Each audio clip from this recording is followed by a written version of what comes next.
Are you looking to update your resume to stand out from the crowd? Look no further, because we've got 5 tips on how to create the perfect engineering resume. First, make sure your resume is clear and easy to read. Use bullet points and short action-oriented phrase to describe your experiences. Avoid using long dense blocks of text. So just keep it simple.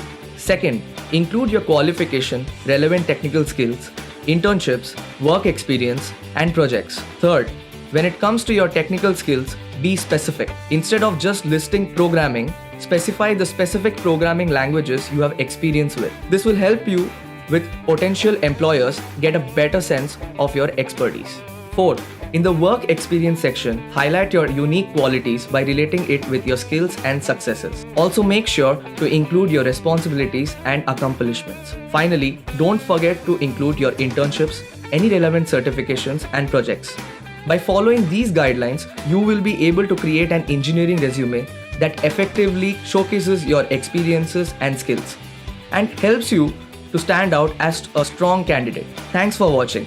Be sure to follow us for more tips and tricks on how to make successful resume for your engineering career.